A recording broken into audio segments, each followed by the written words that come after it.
അല്ല എന്റെ അച്ഛനല്ലേ, ചിലപ്പോ തോന്നിയേക്കാം. അതും കഴിഞ്ഞ ദിവസം പറഞ്ഞു നരിവേട്ടക്ക് രാത്രിയാ പോയത് അല്ലേ? ഫസ്റ്റ് ടൊവിനേക്കാളും ഇഷ്ടം എന്നെയാണെന്നും പറഞ്ഞു അല്ലേ? അങ്ങനെന്തോ പറഞ്ഞല്ലോ അല്ലേ? അതെ.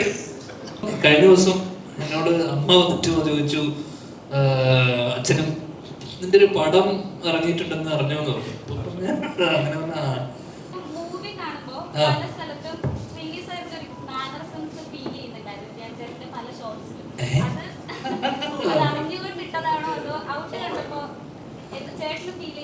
അങ്ങനെ എന്റെ അച്ഛനല്ലേ, ചിലപ്പോ തോന്നിയേക്കാം.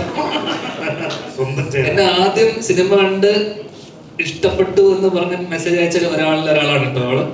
Thank you. തൊട്ടപ്പുറത്ത് ഐശ്വര്യ നീയും താങ്ക് യു. അതും കഴിഞ്ഞ ദിവസം പറഞ്ഞു നരിവേട്ടക്ക് രാത്രിയാ പോയത് അല്ലേ? ഫസ്റ്റ് ടൊവിനേക്കാളും ഇഷ്ടം എന്നെയാണെന്നും പറഞ്ഞു അല്ലേ? അങ്ങനെന്തോ പറഞ്ഞല്ലോ അല്ലേ? അതെ. എന്താ നിനക്കറിയണ്ട അച്ഛനെ പോലെ സാമ്യം തോന്നിയോ? ആ അല്ലല്ല, അത് മനഃപൂർവ്വം അങ്ങനെ.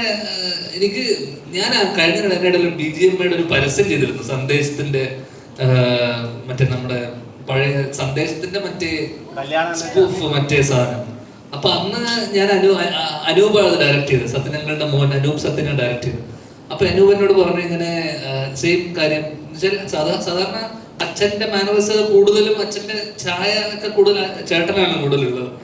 അപ്പോ അനൂപ് ചോദിച്ചു ഇങ്ങനെ ചേട്ടൻ ചെയ്യുന്നതായിരിക്കില്ലേ കുറച്ചുകൂടെ കറക്റ്റ് ആയിട്ട് ചെയ്യാന്നുള്ള സാധനം. പക്ഷെ അത് ചെയ്തു വന്നപ്പോ കണ്ടപ്പോ എന്നോട് സത്യനങ്ങളും അല്ലെങ്കിൽ കുറെ പേര് പറഞ്ഞു കുറച്ചുകൂടെ ആയിരുന്നു അതിന്റെ കുറച്ചുകൂടെ അച്ഛന്റെ കുറെ ശൈലിയൊക്കെ അതിനകത്ത് ഉണ്ടെന്ന്. അപ്പൊ എനിക്ക് ചില കാര്യത്തിനകത്ത് ഒക്കെ തോന്നി, ട്രെയിലറിലൊക്കെ ഉള്ള ആ ആടിപ്പോ എവിടെ ഉണ്ട് എന്നൊക്കെ ചോദിക്കുന്ന ചോദ്യം, അങ്ങനെ ചില സാധനം ഡയലോഗ് പറയുന്നതിനകത്തൊക്കെ എനിക്ക് കണ്ടപ്പോ 1-2 പേര് എന്നോട് പറയുകയും ചെയ്തു.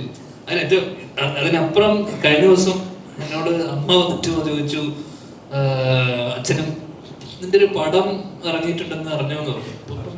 അങ്ങനെ എന്താ സിനിമയുടെ പേര് ഞാൻ പറഞ്ഞു ഡിറ്റക്റ്റീവ് ഉജ്ജ്വലൻ സിനിമയുടെ ചോപ്പി ചേച്ചിന്റെ പടമാണെന്നൊക്കെ പറഞ്ഞു. അപ്പൊ പുള്ളി പറഞ്ഞു ഞങ്ങളെ പോയി കാണാൻ പറ്റുമോ എന്ന് ചോദിച്ചു. സാധാരണ കാരണം ഇതിനു മുന്നേ അവര് പോയിട്ടുള്ള സിനിമകൾക്കെല്ലാം തന്നെ അച്ഛനും അമ്മക്കുള്ള പേടി നിങ്ങളെയാണ് പേടി. കാരണം നിങ്ങൾ എന്തെങ്കിലും അഭിപ്രായം ചോദിച്ചു കഴിഞ്ഞാൽ സ്വന്തം മോനെ പറ്റി കുറ്റം പറയാൻ പറ്റൂലല്ലോ എന്ന് പേടിച്ചിട്ട്, അല്ലെങ്കിൽ അവന്റെ സിനിമയെ പറ്റി കുറ്റം പറയില്ല, അങ്ങനെ പേടിച്ചിട്ട് എന്റെ അമ്മ അച്ഛനും ഈടായിട്ട് സിനിമ കാണാനേ പോകാറില്ല, പ്രത്യേകിച്ച് എന്റെ സിനിമ. അപ്പൊ ഞാൻ പറഞ്ഞു ധൈര്യമായിട്ട് പോയിക്കോ, ചീത്തപ്പേരില്ല, വലിയ പ്രശ്നമില്ലാതെ പോകും, അഭിപ്രായം ചോദിച്ചാലും നല്ലതാണെന്ന് പറഞ്ഞാൽ മതി എന്ന് ഞാൻ പറഞ്ഞില്ല. നല്ലതാണോ ഞാൻ പറഞ്ഞു നല്ലതാണ് എന്ന് പറഞ്ഞിട്ടുണ്ട്. അതുകൊണ്ട് ചിലപ്പോൾ സിനിമ കാണാൻ വരും 2 പേരും. അപ്പൊ എന്നാലും നിങ്ങളെ പേടിച്ചിട്ട് ശ്രീനിവാസനൊക്കെ വീട്ടിൽ കുത്തിയിരിക്കുക, അഭിപ്രായം ചോദിച്ച് വിഷമിപ്പിക്കല്ലേ.